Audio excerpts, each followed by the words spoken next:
What's going on, guys? Welcome to the Dynamic Leaders page. I'm Norman Hardman. So glad to have you guys here with me for yet another dynamic topic, run your race. Man, this is such a good one. Tune in. I see people all over the world competing against one another. Everybody's competing for the next spot, for that next opportunity. And it's unnecessary. It's not critical to your success. First off, there's enough opportunities out there for all of us. And secondly, everyone has a different skill set, and everyone's network is just different enough that we're all able to be successful in our own way. So I want to dive right into this one. So there are three areas that I want to dive in. First, I want to make a little sidebar here first before I dive into those three areas, right? So those that have ever heard of the SWOT analysis, I want to tie this into something. So running your own race, here's the important thing. For me, with track and field as a sport, you know that it's not good practice to look at the people that are beside you, right? The people that are competing with you. First off, when you are doing that, you're breaking your form, right? Your practice, your technique, all those different things. And secondly, you're also slowing down your pace. Now, in this business or in life in general, there's not really a finish line per se, but really is everyone is running their own course. But what you do by focusing on the people that are next to you is that you slow down your pace. So there's this thing that's called a SWOT analysis. I like it, but typically I focus on two areas of the SWOT analysis. First, I focus on my strengths, and second, I focus on my opportunities. And the other two letters that make up that acronym are weaknesses and threats, right? So let's break this down. Here's why I focus on my strengths and my opportunities. When you focus on your weakness, then you are not your best self. You're not maximizing your potential. Partner with somebody who is strong in the area where you're weak, so you're able to focus on your best work. Secondly, your threats. If you're always focusing on your threats, then you are a defensive player and you weaken your offense. So you need to be on the offense. Of course, you want to play some defense, but you're going to have to put some points on the board. So I focus not on my weaknesses, not on my threats on a daily basis, but I focus when I wake up in the morning on my strengths and my opportunities. What do I do best? And also, what opportunities or areas do I have to execute my skills and my abilities? So that's a sidebar that I want to give you guys as we go into this one. Now, back to our first point. So the first point as it pertains to running your race is making sure that you are original. You don't want to be a carbon copy of anyone else. I'm in the financial world, so I have tons of people that are in the same space called finance. You have CPAs, you have insurance agents, you have bankers, you have investors, you have CFPs. And of all the people that are in my network, people that I know, I don't do anything that is exactly like people that are in my network. No one does exactly what I do. And so when I say be original, that's what I mean. But it takes some time to find your own originality.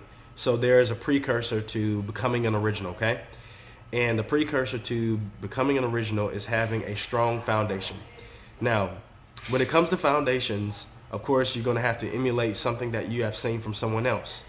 But that's okay, because every industry, the framework of every industry that exists right now predates anybody that's living, right? So that means that we all had to copy or learn from someone. So it's okay to get your foundation. It's okay to receive your start from someone else or from some other company.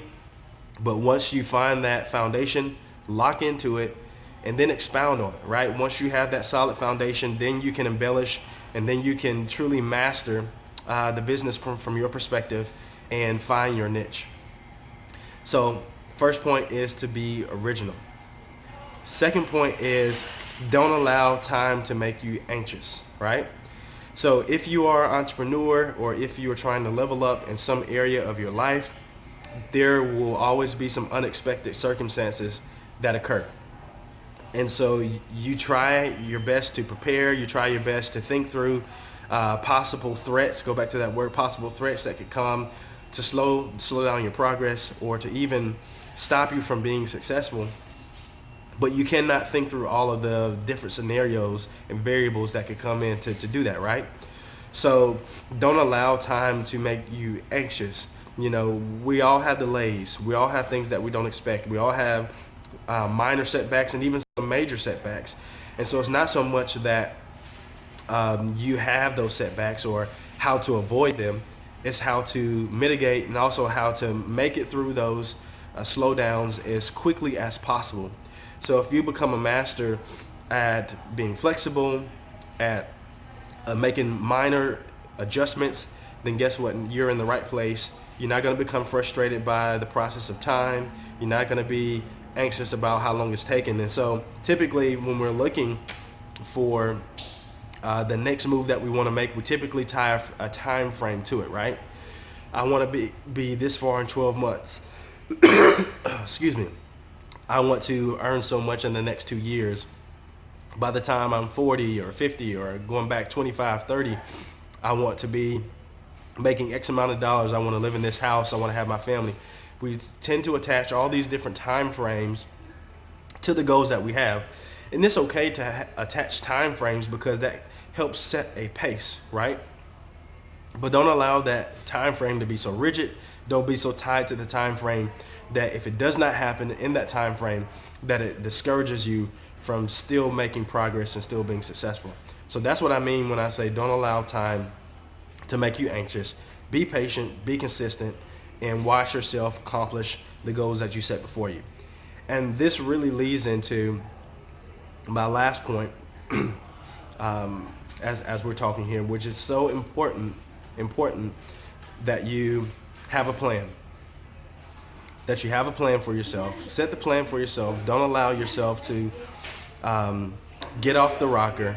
You have to really love what you do. You have to be patient with what you do as well. So you have this plan. You really get into the process of this, loving what you do, being committed to what you do. So if you don't love what you do and you can't be committed to what you do, then it's not going to last. So let me ask this question.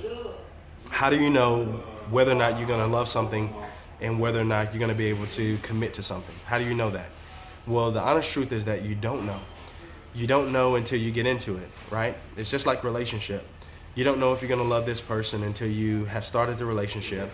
And obviously, once you get into a relationship with a person, you know that there are going to be some problems that come up in the future after marriage. But you don't leave that person just because there are some problems that were unforeseen. And that's the commitment part. Love is what helps you start the process, and the commitment is what keeps you going inside the process. And so as I started my process of my financial journey and becoming an entrepreneur, I learned very quickly that finance was something that I was interested in, but I did not commit too soon to a particular area. I committed to a general area, right? Again, because you don't know what you're going to love, you don't know what you're going to be able to commit to until later in the future. So I committed to the general area, or had a love for the general area of finance. I thought that I wanted to become a certified financial planner. I started that process, found out that that wasn't exactly what I wanted to do. Then I went the route of education, and I found other elements of finance and of community that really worked for me. And so as I started pulling these different things together, adding them to my foundation, then I was able to come out with my own original expression of finance. And so now I find something that I love. I found something that I can commit to on a daily basis, so that when the love and the passion is not there for my job, then I have a strong why. I have a strong reason that keeps me there. I have something that's strong enough to keep me committed when the passion is not there. So as you guys are listening to this video, I want you to go down the path of self-discovery. Make sure that you are an original. Don't try to be a carbon copy unless right now you're trying to build your foundation. And if you're building your foundation, it is okay to emulate someone. Just make sure that you truly commit yourself and devote yourself to their program so that you can learn the basics. Secondly, make sure that you understand time, and that you're not frustrated by it, and that time does not make you anxious, right? Don't become frustrated in the process of waiting for things to happen. And then thirdly, make sure you have a plan. Make sure you love and can be committed to what you do. All right? So guys, go ahead right now to subscribe to my channel, like the Facebook page, Dynamic Leaders. We are going somewhere and we want to take you with us, all right? So we'll see you guys next time. Take care.